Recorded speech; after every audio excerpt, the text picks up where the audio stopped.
Welcome in, Spurs Bros, to episode 41 of the Spurs Bros podcast. We are excited over here. We've been watching Spurs basketball, baby, and we're 3-0 in the Las Vegas Summer League. Carter Bryant is a defensive menace, and the entire nation has seemed to take notice of what he can do on the court. Dylan Harper made his Summer League debut, scoring 16 points in both games that he played in. We beat the Mavs. We beat the Sixers. We beat the Jazz. Riley Minnick scored an overtime game winner. David Jones-Garcia is the best scorer in all of the Summer League, deserves a contract. We are very hyped. We've also got some Wemby news to break towards the end. Stay tuned for that. Subscribe down below. Like this video. Comment what's your favorite thing that you've watched in Summer League so far. And you can also follow along for more updates on Instagram and X at Spurs Bros Pod. And let's get right into it. Episode 41. Spurs Bros! Welcome to episode number 41 of the Spurs Bros podcast, the Will Purdue episode, might I say. How are we doing today, fine sirs? Doing good. Doing great. Will Purdue, NBA champion. Yes, he is. He was on the 99 team. He was a four-time NBA champion. He was on three of those Bulls teams who won the championship, and then he was with the 99 Spurs champion. There's a few other people to wear 41 for the Spurs, but I don't think they were worth talking about. Not champions. Maybe Gorgie Dang. I mean, he was I liked him, but beyond that, Trey Lyles, Hernan Gomez, nah. So Will Purdue, we're sticking with it. This is Will's episode. Yes, sir. Spurs Bros.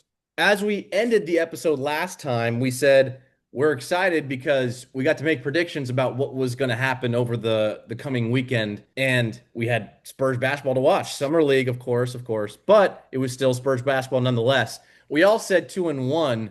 We ended up going 3-0. That was quite impressive. So that's a win, number one. But I want to break down all of what happened in each game because I think there was a lot of highlights in each game. So we'll go through the high-level highlights and then just get into the nitty-gritty for each one. So let's open it up with the Spurs versus the 76ers. We pummeled the 76ers 111-70. So there was a couple of things that happened in that game. Riley Minnick's debut, David Jones-Garcia went off again, and Carter Bryant. He showed some flashes of his defensive prowess.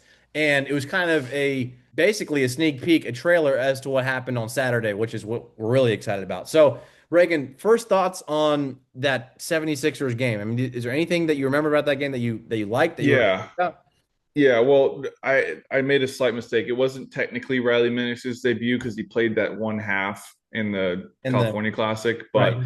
this was like his first full game, normal kind of rotation minutes, whatever. So he looked good though. 14 points, 5 of 10 from the field, 3 of 7 from the 3-point land.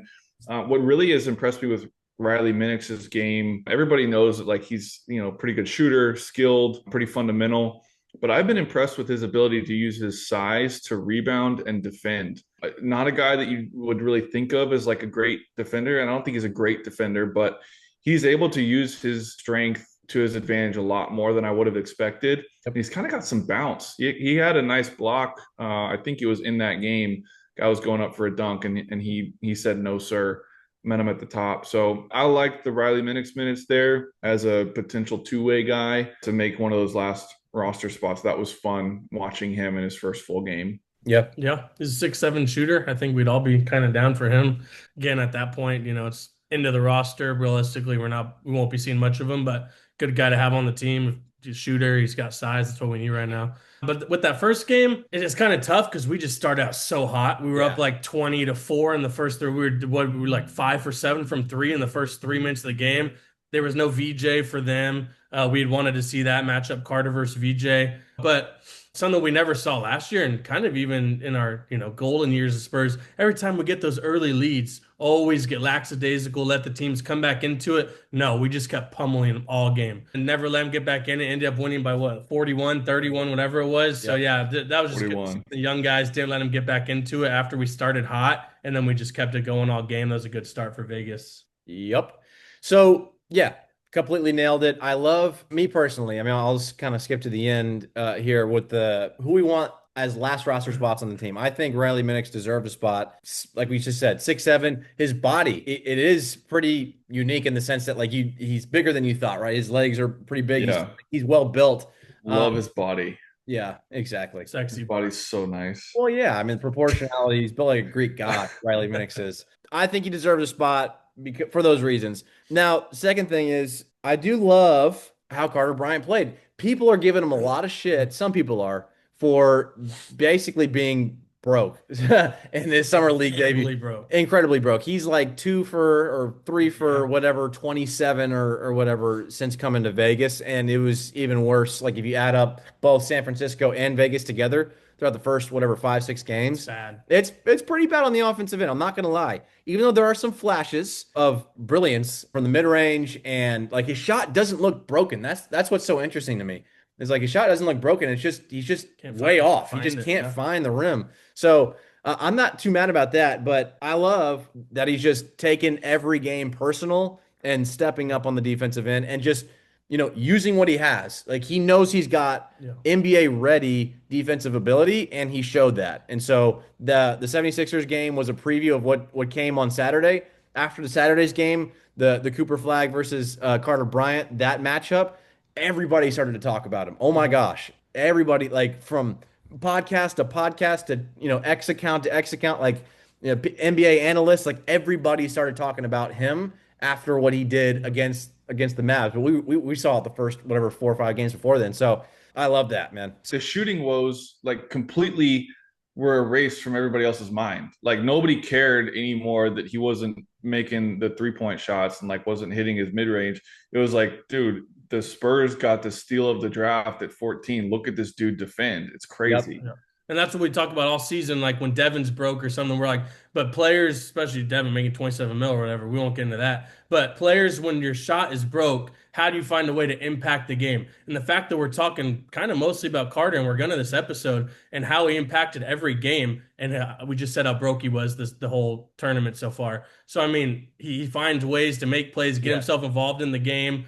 Whether it's blocks, rebounds, his tenacity on defense, it's crazy. And that's what you want to see. Any coach wants to see that in any player. And that's what we've said all along. Spurs need someone like that where we don't need another 25-point scorer. We're going to expect that from Wemby, Fox, other guy. Harper, hopefully he's getting 15 again or whatever. But we just need someone to make plays on defense. The Derek White type of guy who's always going to do what we need him to do. Hopefully he ends up making threes when we need him. But right now we just need someone to defend, make impactful plays on that side of the ball, and he's doing it hardcore, man. I don't know if it's going to translate, fully this season already into NBA ball, but it's looking damn good. And I think it will, man. He's got defensive instincts that you cannot teach some of it. And with that size and length and athleticism, quickness, jumping ability, I think that part will translate. And that's what he said coming into it. He was like, look, I'm looking for the fringe ways to show that I deserve to be on the floor. Defense, passing, making good, hustle plays, good teammate plays, the right pass. That stuff is what he's doing really well. The shooting, I really think it'll come. He shot 37% Arizona last year.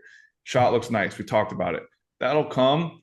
But what he's giving on the defensive end, it's really, really nice. The other thing, David Jones-Garcia continued his offensive display from California. He brought that to Vegas, and 24 points, 9 of 12 shooting from the field, 3 of 4 from threes. He had another 4 rebounds, 3 assists, 4 steals.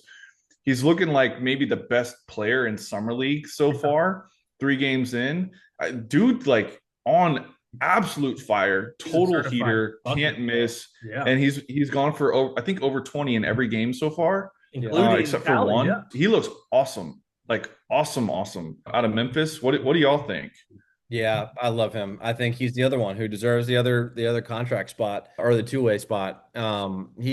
He's earned it, dude. There's just no other way around it. People are saying, I mean, who else is going to be Summer League MVP, especially if we win tonight, if we take care of business tonight, we go on and play in the quarterfinals, semifinals, and he continues to show out, like he's got to be, best. Yeah. He's got to be playing the best ball. And he still put up those numbers even once he was getting less minutes because we had Dylan playing. Now Dylan's off the bench in these games. Yeah. So now he's going to be back to how he was playing in Cali, kind of the whole offense kind of going through him, high screener roll, do what you want. man, he just gets buckets every way at the rim. He's a three-way scorer, dude. And it's Right. pretty sick to see. He's only, 22, 23 years old. Yep. Still has plenty of time to develop. It'd be criminal if he puts on a performance like that, how he has the last 6 games in summer, and we don't fucking sign him. That'll be criminal. Because Yeah. someone's gonna sign him. Someone is. That's guaranteed. Someone will sign him Yep. to be that last two-way spot, whatever, on the roster. It'll be criminal if Brian doesn't fucking do it. Right, because exactly, especially because we know, I'm like, bro, what's one more 6'5" lefty on the team? It's right Like, up your alley, it's dog. right up your Now we alley. finally have one. He's putting up 25 again. Like, dude, Yeah. that'd suck if we didn't take him. Yeah. Don't tell me. Especially if in the next 4 years, all this stuff people talk about, trade away Harper. I mean, trade away Fox, trade away Harper, whoever. But like, what? Why would we not have another guy in line who can play behind Fox, learn from another lefty in the next couple years? If that is the plan in the next few years to trade away Fox and give the keys to Harper, I want a guy like this who's still young in his prime by then that can be our second guy after Harper. So I mean, Yeah, just keep the pipeline going, man. Let him go play in Austin and have the offense run through him down there. And then if we have injury problems come up, slot him right up, and he can compete for minutes with Jordan McLaughlin. That's a The main debate thing that's happening now. him in our system, we got to sign him to something because Got to keep him in house. We'll hear about him in 2-3 years. He'll be putting up numbers. Yep. Because, and this is the last point I'll make about him and as to why we should, is because everything y'all just said, but also we could probably sign him for pennies on the dollar. Oh, yeah. And if he continued to, whatever, somehow, some way found a role on our team, don't know if that's likely with all of our guards right now and what they're supposed to pan out to be. But if he somehow found a role on his team and showed out, we could probably get him cheap long term as well, right? Because he and penny type contract, yeah. Exactly right. Yeah, exactly. Yeah. So I don't know, just thoughts. I loved it. And last thing is Stephon Castle during the Mavs game was being interviewed courtside or whatever while he was watching the boys play, and he was asked about David Jones-Garcia, and he was like, "What do you think about him?" He's like, "Oh man, I love him. I practiced with him during camp." Getting ready for San Francisco and stuff. And he's like, I love the guy, man. First off, he's like he's got a great personality. And so he's like, I love the guy. That's my guy right there. So, I mean, sounds like he's, good fun as well, man. Like, just sounds like a good person to have on the team. Stamp of approval from the rookie of the year. I mean, what more can you ask for? Yep. And if he's a certified bucket in practice and stuff, that's going to put pressure on the guys ahead of him to lock him down or keep him out. So, yeah. For all those reasons, got to sign him. Moving on to basically the main event, which was the Spurs versus the Mavs. We played the Mavericks and Cooper Flag on that Saturday. It was a 3 p.m. game, which I thought was a little odd, but you know what? Whatever. And we didn't talk about it. We were kicking ourselves last time when we got off the pod. We were like, how do we not mention the upcoming battle between Cooper Flag and Carter Bryant? We totally missed on that there, but guess what? It was absolutely bellissimo. Perfect. Reagan, I know you got something to say about him. Bro, I fell in love with Carter Bryant on Saturday. I don't think I have loved the rookie more than I love Carter Bryant right now. If I could be an NBA player, I would want to be Carter Bryant. And I don't care if that means I go 0 for 7 from 3 in this game. But like to make the plays that he made, to make the highlights, to get the buzz off of the sliding his feet, poking the ball out, picking up 94 feet, guards, wings, forwards, number 1 overall pick, didn't matter, picked his pocket, forced turnovers. Cooper Flag had 31 points. He got his. Any superstar in the NBA, Cooper Flag is not a superstar yet, but he will be one day. And we always know superstars, they're going to get their numbers, but it's about making it hard and wearing them down over time that we have to do, and that's exactly what he did. Cooper Flag's numbers when he was being guarded by Carter Bryant is a thing of beauty. Hang it in the Louvre as a sign of things to come. 8 points on 3 of 12 from the field and 2 turnovers when guarded directly by Carter Bryant. Shut him completely down. It was awesome. I'm so hyped. I texted another group chat, and I completely forgot about Wemby because I told them this is the best defender in a Spurs jersey since Kawhi Leonard. Just completely forgot about the alien. That's how much he's impressing me in Summer League. I get it. I'm too into it. I'm putting too much stock into Summer League, but holy hell, I love this guy. Love him, love him, love him. We got one of them ones. He's a stud. He's NBA messed up. Should not have let him have us. I love Carter Bryant. He's amazing. Can't and he's wait a for more Spur. games. And he's a I was about Spur. to say, and he's Again, a Spur, man. His yeah. personality, Yeah. everything about him, he's a Spur. Yeah, he showed out. So I mean, that, like I mentioned earlier, is exactly what everybody was talking about after the game was, oh my gosh, this guy, like Carter Bryant, he's gonna be like this guy's gonna be a menace, especially with and they started to talk about kind of what we were talking about. If you have Sohan and you got Stephon Castle who's a great defender, and you got Wemby who can basically anchor defenses. You Yeah. got those guys together and you add in Carter Bryant, like they're gonna be a problem. And it's like, yeah, hell yeah. I'm Yeah, so we are. yeah. And then Luke Cornett, I mean, sheesh. So it was perfect. I think he forced two turnovers on him. He had a couple of Yep. blocks, timing. He's getting up, putting up blocks off the top of the square, man. Square. I don't know how he's Yep. getting up that high, but he can get off the floor pretty effortlessly. So that was great to see, and he deserves, all the attention and praise there, man. Yep. Even more so, I think, than Dylan Harper. I mean, Dylan Harper, he came in. I wanted to see him. I was curious to see how he was going to play. Yep. Yep, it was also his debut there. So it was really kind of Harper versus Cooper. That was sort of that's how it was marketed as, and Carter Bryant stole the show. But I think Dylan Harper also played well. I liked his game. I see what we did there. I understand why we I see what I understand why we kept the pick and didn't hesitate to not trade it just because or not we didn't hesitate to trade it. Not trade it, I guess. And that's You because didn't hesitate to make the pick. Yeah. there you go. Should have said that. Yeah. And so for obvious reasons, right? I mean, his game is smooth as hell. He can get to his spot. He had 16 and he made it look easy, right? And he had a couple really nice passes, threaded the needle on a couple. I mean, and he just looked cool, calm, and collect. Like he didn't even try to take over, but he just ended up, still having 16 points. It was beautiful. He gets to the basket so easy. And like obviously he likes going left. He's a left-handed player, but he can use that right hand and get around guys that way too. And good cutter. I mean, he's a smart, cerebral guy. He made some good plays off ball to cut to the basket to get open, knock down open shots when it was kicked to him. You can see what we're working with and the level of ability that he's coming in with, the talent that he has already.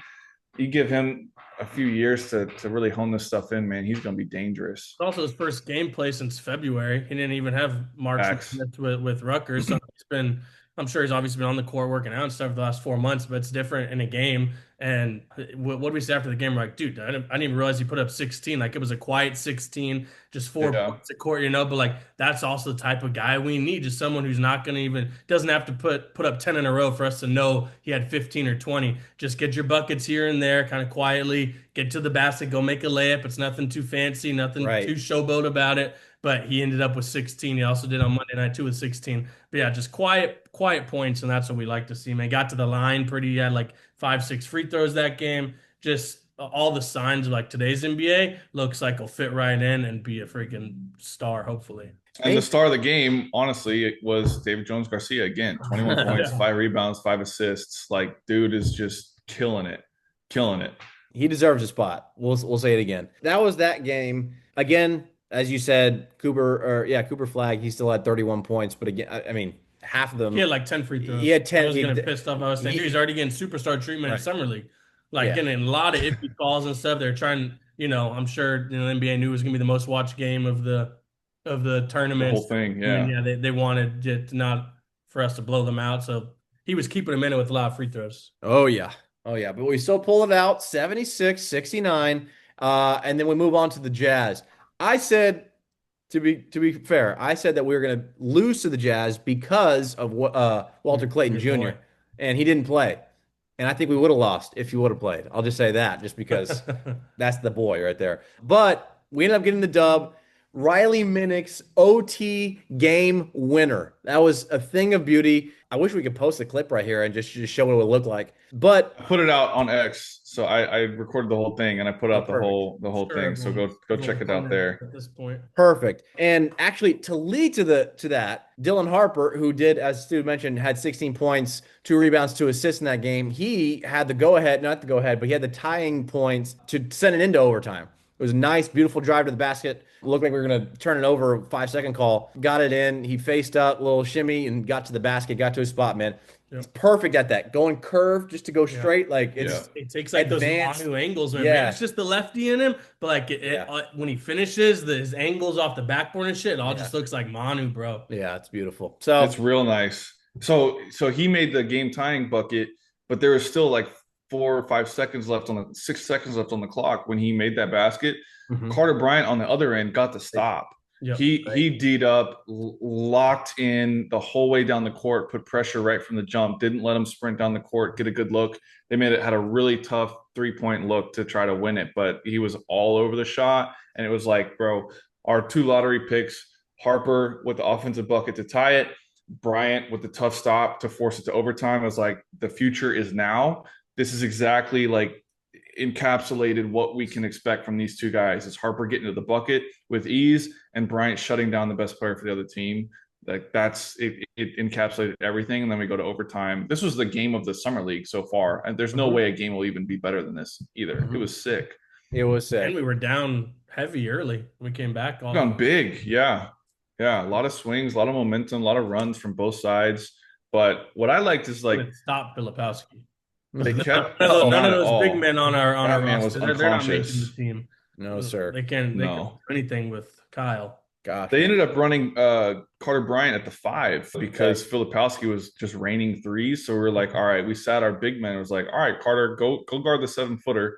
And he did an okay job on the perimeter, but he doesn't have the size for or the strength for guarding the post down there like that yet. So Yeah, man. that They was a they tough got look. they have a squad. We play tonight. No, yeah, tonight. And ideally we get the dub. If we do, then we should be good to go out and play whatever for the quarterfinals and semifinals. Am I right? It'll depend though, Semis. because the Hornets are also 3-0, so we have to beat them to start, but we also got to beat them by a lot because it comes down to point differential. And Right. Toronto has a better point differential than us. That's it though. So as long as we maintain a point differential Of about. higher than like 9, I think it is, or 11 average, then we'll move on. But there's probably going to be more than 4 teams with a 4-0 record. So that point differential is going to be key. Got to keep it on at the end of this game. Right. Yeah. But real quick on this Jazz thing, the game winner for Minix was sick. Turnaround, baseline, fade away, hand in his face. He was a third look on that call, too. It was supposed to be a lob for Carter Bryant. If not, they had Harper coming off the screen. Yep. And then Minix told him, he said, I told him in the huddle, if the first two aren't there, I'll get open in the corner, find me. And he found them and just zero dribbles, turned, and Yep. tough ass look, dude. Oh, Tough ass look. that's hard, man. Turning over that left shoulder with being a righty, like that's a hard shot to shoot, man. Right by the oh gosh, that's Then you love seeing all the boys rush the court, jumping around with them. It's just a little summer league game, but it shows how much they're putting into it and they want to win. They're there to win. And yeah, so I loved it, seeing everyone. Yeah. yeah. Wemby ran out. Kelly Olynyk was there with Wemby. He ran out on the court, dapped him up. It was sick. The whole squad that was in attendance was loving it. Yep. And then, not quiet again, but David Jones-Garcia, 28 points, 6 rebounds, 4 assists. He crossed one dude up twice on the same play. He made one guy fall forward. Oh no. And then got up and then hit him with another double cross. And then he fell backwards and he cashed a 3 right in his eye. Like, it's great, bro. He's shooting like, dude's what, like crazy. 60% from three right now or something. Something stupid, yeah. It would be criminal if he's not a Spur actual by the end of the weekend. Dude. You know who else is killing it? Dexter Dennis, our wing player. He's kind of role player in this summer league. So like whatever, maybe he'll be in Austin. Hopefully he will be.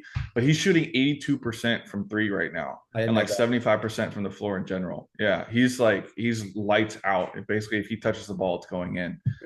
So he's played really well too. And Harrison Ingram, has he played a little better? Do you think? Would you? Nah. No, dude, he's Austin. I'm sorry. Austin for the season. Yeah, he had the game-winning pass. He had the assist. to Riley. I don't even. That's giving him too much credit. Yeah, we're not even being mean. Just like facts, like his ass will be in Austin all year. Oh yeah, he's not touching the San Antonio court. Feel bad about it. No way. But he had a good play. He got a rebound and he led the break. Made a good decision on a pass. Next time down, same exact thing. And he oh my God. It was like, bro, what did you just do? You just made the perfect play. You gave it off. He came on this time, like missed the pass on the right, missed the pass on the left, decided to go to the rim, took an awkward step, falling away, looked like wanted a foul call, bricked the layup. Team ran down the other side, they scored. I was like, bro, just stop. Pick your spots. You did good once, but like he's pressing, he can't finish at the rim. His jump shots aren't falling. He's not strong enough to guard the bigs, but he's not quick enough to guard the guards. Yeah. He's just in no man's land all He's over the place. And like I 6'5" feel too. for him, but like, Yeah. bro, transition, go play tight end or go play defensive But end in the it's almost like NFL. he You'll doesn't probably rock know it. he doesn't know what type of player he wants to be almost, you know? He doesn't know if he should be a 3-and-D guy, so he can be a slasher. Like he doesn't know what to do, so he's just trying to do it all, and then he looks like shit. Yep. I think Yeah. pretty I mean, accurate. he was like the 44th pick. Like Yeah. the expectation shouldn't be that high, but like Yeah. as the And only he's a other Tar Heel, bro. guaranteed guy, like yeah. Yeah, he's a Tar Heel. I don't know what anyone would expect from him. So He's going That's what they were saying on the broadcast the whole day too. It was like, oh well, he's a Tar Heel, so that turnover makes sense because whatever commentator was from Duke.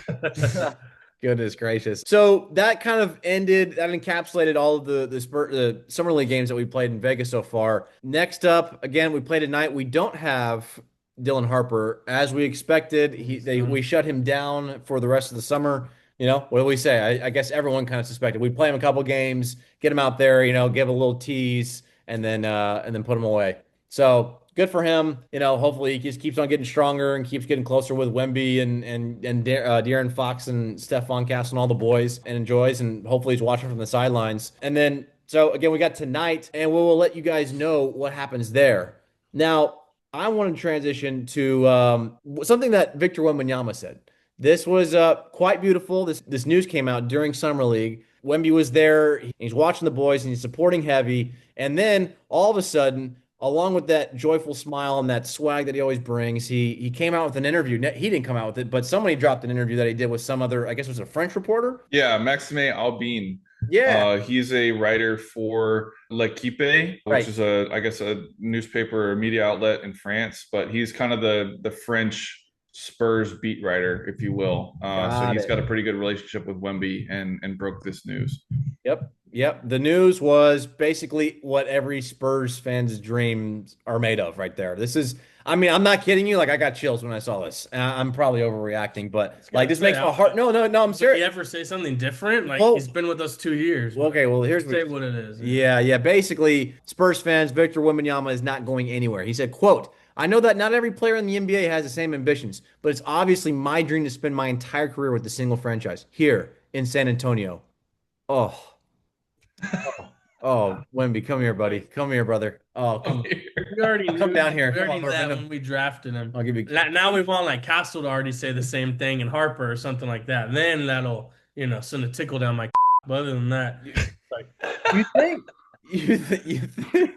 Bro, y'all got some weird energy spending too much time together in Austin right now. This is different from a Kawhi Leonard saying for sure, yeah, I would love to be here for sure. This is different. This felt like he Yes. meant it. And Wemby, like we talk about all the time, like he's very smart. He's very intentional with what he does on his day to day with what he says. And this feels like something that he really feels in his bones. We remember how excited he was when the Spurs got the #1 pick to come here with Pop, but now Pop's gone. It's like, oh, I don't know what's going on. Nothing is wavered in his mind. He wants to be a one jersey guy, and I feel so lucky that one jersey gets to be a Spurs jersey. Yeah, I thought about it afterwards, and I'm like, it's beautiful because we are, I think, the perfect example and place for him to be just because of who we are, the culture that we've built, based on Pop and RC and everybody else front office. Just this culture that we have. He landed here and now because he's bought in fully, and obviously we are bought in, like we're definitely on the same page. Hey, we want to give you everything. We want to give you a new stadium. We want to make sure we want you to win rings too. We all are on the same page. Yeah. I think when he fully bought into that and he can kind of relax now, right? Versus like some superstars who came in like a LeBron faced with all these expectations and stuff. He didn't win in his first however many years. He was like, I feel pressure. I got to go win rings. Right. And so obviously he jumped to Miami, then jumped back to Cleveland, then jumped to, he's been jumped around. So like the fact that he said that, it's really cool because now I feel like he can kind of relax, making sure everybody, the Spurs front office, the whole team, him, are all on the same page going forward, step by step up the mountain. but not having to like worry if like say again this year we make it to the first round and we bust, for example. Like he's not going to be. We don't have to worry about it. He doesn't have to worry about being disgruntled or you kind of get what I'm saying? Like that Yeah, I is mean, like different. yeah, I think if it's a bunch of first round exits and we're struggling with playoffs for some stupid reason 5 years from now, Well, then that's gonna be different because LeBron stayed in Cleveland for 8 years before he left. Yeah. Like, and I mean, Jordan didn't win a championship for the first 7 years, but if you start pushing that 6, 7, 8 year mark and you haven't won a chip, like that's when it comes to the rare guys, the Giannis, the Dirk level commitments that stick around for that long without wanting to really make a move. I mean, we have to remember even Tim Duncan was courted by Orlando bro. 4 years in Yep. and or 3 years in, whatever it was, and they threw him a bag back in the day, like offered him a bag. And thank you, Doc Rivers, for not allowing his family to come on the team plane. But like Yeah. aside from that Doc Rivers snafu, Timmy could have been gone too. So like nothing is guaranteed, but the fact that he seems to really mean this right now should give us all the warm fuzzies. Yeah. But also remember, like we still have to push forward and set the expectations high, pound the rock every day, and that goes for every player on the roster, every coach in the building, and everybody involved with the organization.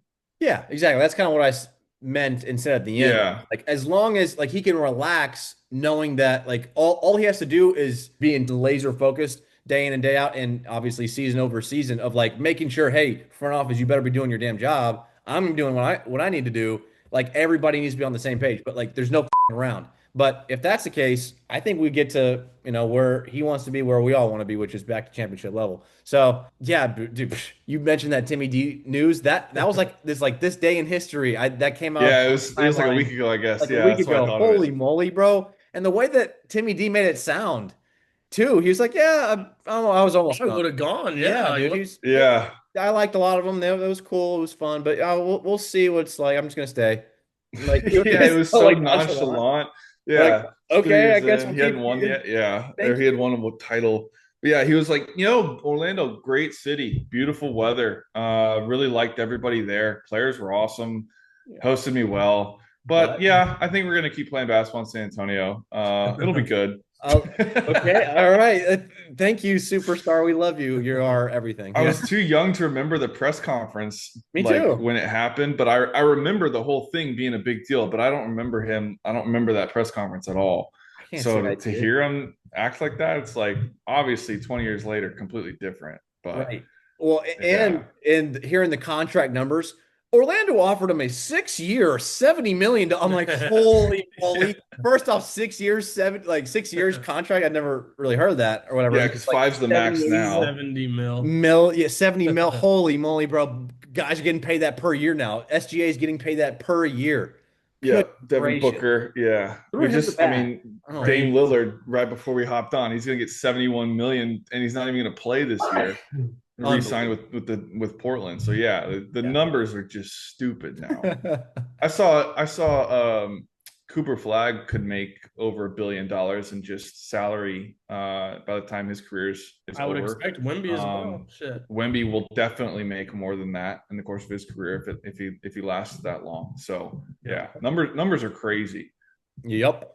So yeah, that was kind of the thing that was sort of warmed my heart. Hopefully it warmed a bunch of other Spurs fans' hearts as well. But yeah, go follow Maxime Albin on Twitter, on X, whatever. He's like I said, he's the French sports journalist for L'Equipe, but he's based in San Antonio. Really good relationship with Wemby. He's broken a lot of stuff and kind of he's a really good source of truth for Spurs news, whether it be Wemby or anybody else. He's really does a good job. Maxime Albin, Aubin, good follow if you want some Spurs news, good source. Yes, sir. Anything else, Stuart? Anything else? Last thing. Anything else top of mind, boys? Oh, merch. We haven't pushed our merch, guys, but if y'all want some, please let us know. We will send you one to your house directly with a nice little note saying thanks for being a Spurs Bros fan. So If you like this, please let us know. Just wanted to mention this. We don't really push this a lot, but we do make them. And let us know if you would buy more merch, if you want t-shirts, if you want coffee mugs, if you want a hoodie or pants. Like there's stuff that we're thinking about. But yeah, let us know if y'all would pick up some merch. And the whole reason for the merch is what we've said before, to make this podcast better. We want to upgrade our software, which will give us more tools to do more cool things, put out better content for you guys. That's the whole thing. Like we want to create a community with good takes, open dialogue, and if y'all would purchase some merch to support, that's what it's going to go to. So let us know if you want the hat Alex wearing right now. I think a couple weeks ago he wore the new version. We need to get some pictures out for that one if we can. Yep. But let us know what you guys are thinking, what you'd want. Biggest thing you can do right now though is hit that subscribe button right down there below. Yes, sir. All right, real quick, win or loss tonight versus the Hornets? I say win.